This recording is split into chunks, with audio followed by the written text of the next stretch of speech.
Assalamualaikum. Hai guys. Selamat datang kembali di channel Wan dan Putra Orsia. Semoga kita semua sehat-sehat selalu dan dipermudahkan Allah untuk kesehatan kita pada hari ini. Amin. Kita akan lanjutkan novel Ingin Kukatakan Sesuatu pada episode 6. Pesta ulang tahun di tangga yang sempit. Sean yang satu ukuran lebih kecil dari kedua pria kekar tersebut terlihat menyedihkan. Namun, Sean menghindari tinju keduanya dengan santai. Dia melompat dengan ringan ke pagar pembatas tangga, kemudian menendang wajah salah satu dari mereka. Brengsek, tendangan bajingan ini benar-benar menyakitkan. Salah seorang pria kekar itu mengumpat. Dia ditendang hingga langsung mimisan. Sean tersenyum tipis dan sesumbar. Biarkan aku memamerkan kehebatanku. Aku ini sabuk hitam dengan 4 strip warna putih. Aku sabuk hitam dengan 9 strip warna putih. Seru orang yang dipukul oleh Sean. Orang itu mulai menendang Shaun dengan penuh amarah. Shaun melompat dari pagar pembatas, lalu meninju lawannya lagi. Dia menggelengkan kepalanya dan menertawakan lawannya yang masih tidak juga memahami orang seperti apa yang sedang dihadapinya. Memang benar bahawa Shaun merupakan pemegang sabuk hitam dengan 4 strip warna putih. Sedangkan, setidaknya dibutuhkan kriteria di atas 55 tahun untuk bisa mendapatkan sabuk hitam dengan 9 strip warna putih.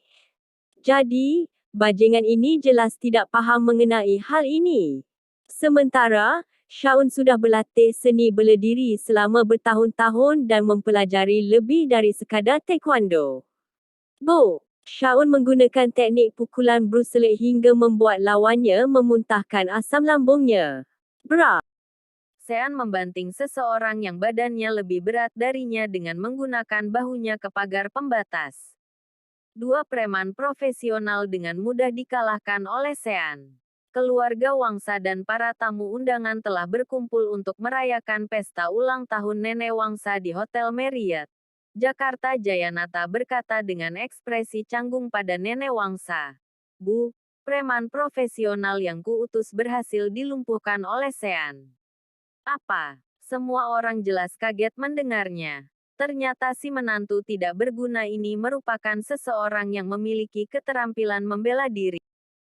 Memangnya tidak ada yang bisa menaklukkan bajingan ini. Nenek Wangsa menggebrak meja dengan marah. Tepat pada saat ini, Kuncoro Mangun, Direktur Perwakilan Pesan Antar Kami Antar di Jakarta, datang untuk merayakan ulang tahun Nenek Wangsa dengan membawa hadiah. Melihat Kuncoro, tiba-tiba muncul senyuman di wajah Jayanata. Kuncoro sebenarnya hanyalah orang kecil di Jakarta. Beberapa tahun yang lalu, saat tidak ada orang yang memandang bisnis pesan antar makanan, dia hanya menghabiskan 400 juta rupiah untuk menjadi direktur perwakilan di Jakarta. Jika sekarang, bahkan menambahkan 1 nol saja tetap sulit untuk bisa mendapatkan posisinya saat ini. Sejak mengandalkan Kami Antar sebagai pohon uang dan sesudah mendapatkan sedikit uang, Kuncoro selalu ingin mendekati orang-orang kalangan atas Jakarta. Hari ini, Nyonya Besar keluarga Wangsa berulang tahun yang ke-80. Jadi, Kuncoro ingin memanfaatkan kesempatan ini untuk menyenangkan keluarga Wangsa dan agar dikenal oleh keluarga itu. Jayanata berjalan ke depan untuk menyambut Kuncoro dengan senyuman. Bos Kuncoro, selamat datang. Bagaimana kabar Anda akhir-akhir ini? Kuncoro memegang botol anggur merah di satu tangan dan menjabat tangan Jayanata dengan tangan lainnya. Lalu, dia menjawab, terima kasih atas perhatian Direktur. Kabar saya sangat baik. Setelah itu, Kuncoro berjalan menghampiri Nenek Wangsa dan memberikan anggur merah yang dibawanya. Nyonya Wangsa, saya dengar Anda suka meminum Romane Conti yang berusia 90 tahun. Ini untuk Nyonya. Saya ucapkan selamat ulang tahun dan panjang umur. Nenek Wangsa bangkit untuk berdiri dan mengucapkan terima kasih. Terima kasih, Bos Kuncoro. Anda benar-benar perhatian. Setelah itu, Kunchoro bertanya, bagaimana kabar Nyonya akhir-akhir ini? Nenek Wangsa menghela napas. Begitu Kunchoro melihat reaksi Nenek Wangsa, dia segera bertanya pada Jayanata.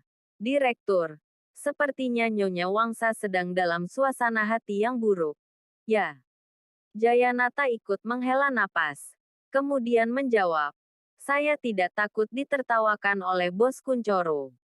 Keluarga Wangsa kami ini memang sedang mengalami kesulitan. Apakah Anda ingat Sean, menantu laki-laki yang tinggal di rumah saudara laki-laki saya? Kunchoro mengangguk. Giana, seorang wanita tercantik di Jakarta, menikah dengan seorang pegawai biasa 3 tahun lalu dan menyebabkan kehebohan di seantero ibu kota. Pada saat itu, Kunchoro membenci dirinya yang bukan Shaun. Dia juga merupakan orang kecil tanpa latar belakang dan juga berhubungan dekat dengan puteri dari keluarga kaya raya. Jayanata melanjutkan, si biadab itu tidak hanya berselingkuh, tapi juga memukuli putera saya. Lihatlah, putera saya sudah dipukul olehnya. Pada saat itu, barulah Kunchoro memperhatikan luka di wajah Sandi. Namun, di detik ini Kunchoro juga merasa berada di posisi yang sulit. Dia hanyalah orang kecil, jadi mana pantas dia mengurus urusan rumah tangga orang lain. Kunchoro berkata, sayangnya saya tidak memiliki koneksi di Jakarta.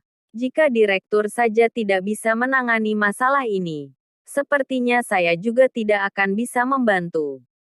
Jika tidak, saya pasti akan memberi pelajaran pada si tidak berguna yang tidak tahu berterima kasih itu. Jayanata menepuk bahu Kunchoro dan membalas, Bos Kunchoro, Anda terlalu rendah hati. Sebenarnya Anda benar-benar bisa membantu kami dalam masalah ini. Sandi tidak bisa menahan diri untuk tidak menyahut dan memberitahu. Bajingan itu adalah karyawan Anda. Dia mengantarkan makanan di kami antar. Ketika Kunchoro mendengar perkataan Sandi, dia sontak terkejut dan langsung berkata, Sean adalah karyawan di pesan antar kami antar. Direktur, serahkan masalah ini pada saya. Kunchoro adalah direktur perwakilan pesan antar kami antar di Jakarta. Jadi tentu saja dia memiliki kuasa atas hidup mati Sean dan bahkan mengetahui keberadaannya.